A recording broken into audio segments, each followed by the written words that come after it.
بسم اللہ الرحمن الرحیم۔ السلام علیکم۔ ایک وقت تھا جب عورت کو کہیں پیدا ہوتے ہی زندہ دفن کر دیا جاتا تھا، کہیں عورت کو شوہر کے مر جانے کے بعد ستی ہونا پڑتا تھا۔ اسی طرح ہر ملک میں الگ الگ گھٹیا سوچ کے لوگ موجود تھے جو عورت کو عورت نہ سمجھ کر اسے استعمال کا سامان سمجھتے تھے۔ لیکن اسلام کے آنے کے بعد عورت کو وہ مقام، وہ مرتبہ ملا کہ وہ گھر کی ملکہ بن گئی، چاہے بہن کی شکل میں ہو، بیوی کی شکل میں یا ماں کی شکل میں۔ ہر جگہ عزت اور احترام کی جگہ بٹھائی گئی۔ یہاں پر ہم صرف بیوی کے بارے میں بات کریں گے جو کہ شوہر کی زندگی کا ایک اہم حصہ ہے۔ اسی لیے اسے خوش رکھنا، اس کو اہمیت دینا، اس کی ضرورتوں کو پورا کرنا ایک بیوی کا حق ہے، اور یہ حق ایک شوہر کو ضرور پورا کرنا چاہیے۔ اس ویڈیو میں ہم آپ کو 8 اسلامک ایسی باتیں بتائیں گے جو ہر شوہر کو معلوم ہونی چاہیے۔ اپنی بیوی کے ساتھ نرمی سے پیش آئیں۔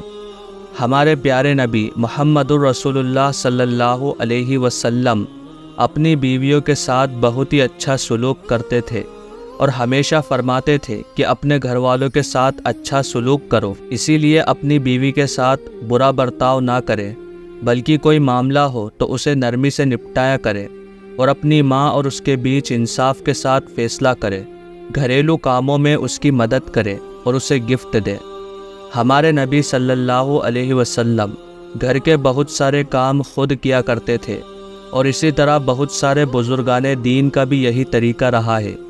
اسی لیے گھر کے بکھرے ہوئے کاموں میں اپنی بیوی کی مدد کرنا آپسی محبت کو بڑھاتا ہے، اور گفٹ دینا، تحفہ دینا یہ بتاتا ہے کہ آپ اپنی بیوی کا کتنا خیال رکھتے ہیں۔ دوسروں کے سامنے اپنی بیوی کی تعریف کریں۔ دوسروں کے سامنے اس کی تعریف کرنا نہ صرف اسے خوش کرے گا، بلکہ اس سے اس کے دل میں آپ کی عزت اور بڑھ جائے گی۔ اس کی غلطیوں کو نظر انداز کریں اور اس کی خوبیوں پر دھیان دیں۔ انسان کے اندر لاکھ برائیاں ہوں لیکن کوئی خوبی ضرور ہوگی۔ اسی لیے ایک بیوی کے اندر کئی برائیاں ہیں، لیکن آپ اسے معاف کر کے اس کے اندر کی خوبیوں کو دیکھیں۔ اس سے زندگی خوشگوار ہو جائے گی، ورنہ اس دنیا کے اندر کوئی ایسا نہیں ملے گا جس میں کوئی برائی نہ ہو۔ مثال کے طور پر آپ اپنے آپ کو دیکھ لیں، ہمیشہ اس کے لیے دعا کریں۔ اپنی نمازوں اور دعاؤں میں اس کی صحت، خوشی اور مغفرت کے لیے دعا کرنا کبھی نہ بھولیں، کیونکہ نہ صرف وہ آپ کی زندگی کی بہترین ساتھی ہے، بلکہ آپ کے بچوں کی ماں ہے، اور آپ کی غیر موجودگی میں آپ کے گھر کی دیکھ بھال کرنے والی ہے۔ اسے دھیان سے سنیں۔ ہم جانتے ہیں کہ شوہر ہمیشہ بزنس اور آفس کے کام میں بیزی رہتے ہیں، لیکن تھوڑا وقت نکال کر کچھ منٹوں کا دھیان دینے سے، اس کی بات سننے سے ایک بیوی کو بہت خوشی مل سکتی ہے، اور یہ بات دونوں کے درمیان محبت کو بڑھاتی ہے۔ اسے محفوظ اور خوش محسوس کرائیں۔ انسان اپنی عورتوں کا نگہبان ہے، اس کی زندگی کا بھی اور اس کی عزت کا بھی۔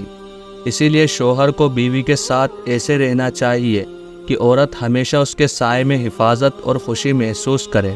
اور آخری بات، اسے اہمیت دے۔ بیوی صرف تمہاری نوکرانی نہیں ہے، بلکہ وہ ایک انسان ہے جس کے اندر احساس ہے، فیلنگز ہے۔ اسی لیے شوہر اپنی بیوی کو یہ محسوس کرائے کہ وہ اس کے لیے کتنی اہم ہے۔ آخر میں اللہ تعالیٰ سے یہی دعا ہے کہ اللہ تعالیٰ ہمیں اپنی بیویوں پر ظلم سے باز رہنے کی توفیق عطا فرمائے۔ اللہ تعالیٰ ہمیں اپنی بیویوں کا حق ادا کرنے کی توفیق عطا فرمائے۔ اللہ تعالیٰ آپ کا اور ہمارا حامی اور مددگار ہو، آمین۔